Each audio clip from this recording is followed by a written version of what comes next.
नमस्कार दोस्तों, स्वागत है आपका कुरुक्षेत्र का इतिहास के इस विशेष एपिसोड में। आज हम आपको एक ऐसी कहानी सुनाने जा रहे हैं जो महाभारत के सबसे रोमांचक और दिल दहला देने वाले मोड़ों में से एक। यह कहानी उस वीर योद्धा की है जिसने अपनी साहसिकता और निडरता से हर किसी को चौंका दिया। आज के इस एपिसोड में हम देखेंगे कि कैसे अभिमन्यु ने कौरवों से भिड़ते हुए अपनी वीरता का परिचय दिया और पूरी महाभारत के युद्ध में एक नया मोड़ लाया। तो चलिए शुरू करते हैं। युद्ध का 8वां दिन था और कौरवों और पांडवों के बीच संघर्ष ने एक नया रूप ले लिया था। युद्ध में कई वीर योद्धा अपने प्राणों की आहुति दे चुके थे, लेकिन आज का दिन कुछ खास होने वाला था।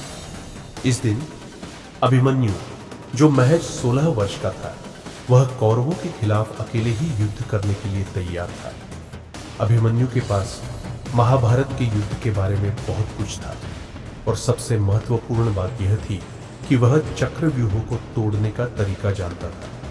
लेकिन चक्रव्यूह की संपूर्ण विधि पूरी तरह से उसे नहीं समझाई गई थी। फिर भी अभिमन्यु ने अपनी कड़ी इच्छा शक्ति और साहस से कौरवों के चक्रव्यूह को चुनौती देने का संकल्प लिया। अभिमन्यु के इस कदम से पहले अर्जुन ने उसे चेतावनी दी थी। उन्होंने कहा था, बेटे, तुम अकेले चक्रव्यूह में न घुसना। यह एक ऐसी रणनीति है जिसे पूरी तरह समझे बिना तोड़ना असंभव है। लेकिन अभिमन्यु ने अपने पिता की बातों को नकारते हुए युद्ध भूमि में कदम रखा।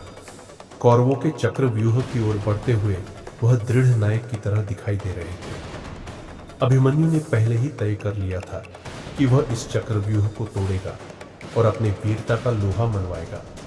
वह जैसे ही चक्रव्यूह में घुसते हैं, कौरवों के योद्धा उनकी ओर दौड़ते हैं।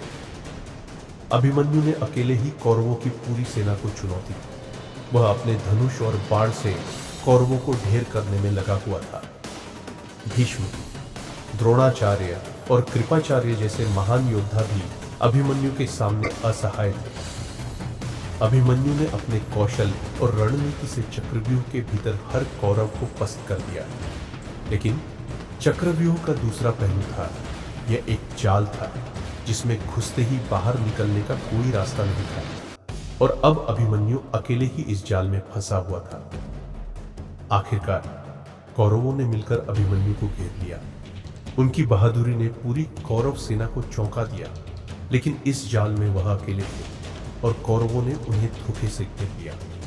अभिमन्यु ने फिर भी हार नहीं मानी।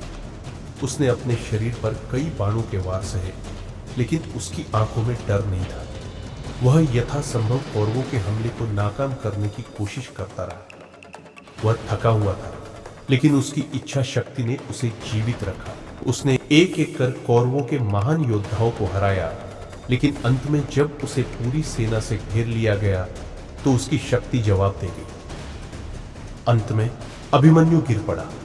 उसने अपनी अंतिम सांस में भी युद्ध से पलायन नहीं किया और उसने अपना पूरा बलिदान कौरवों से संघर्ष करने में दिया।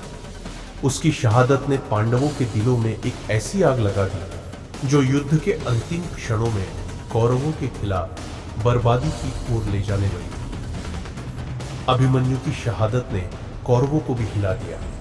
इसने युद्ध के परिणाम को बदलने की दिशा में महत्वपूर्ण कदम रखा। पांडवों ने अपने वीर बेटे की शहादत का बदला लिया और कौरवों के खिलाफ एक नई लड़ाई की शुरुआत की। अभिमन्यु ने हमें यह सिखाया कि उम्र सिर्फ एक संख्या है, साहस और संकल्प ही असली बल है। उसकी वीरता महाभारत के इतिहास में अमर रहेगी। तो दोस्तों, यह थी अभिमन्यु की वीर गति और उसकी कौरवों के खिलाफ लड़ाई की कहानी। अगले एपिसोड में हम देखेंगे कि कैसे पांडवों ने अभिमन्यु की शहादत का बदला लिया। अगर आपको हमारा वीडियो पसंद आया हो तो कृपया चैनल को सब्सक्राइब करें और इस वीडियो को अपने दोस्तों के साथ शेयर करें ताकि और भी लोग इस रोमांचक महाकाव्य की जानकारी प्राप्त कर सकें। और हाँ, बेल आइकन दबाना न भूलें ताकि आप हमारे अगले एपिसोड को मिस न करें। तब तक के लिए जय श्री कृष्णा।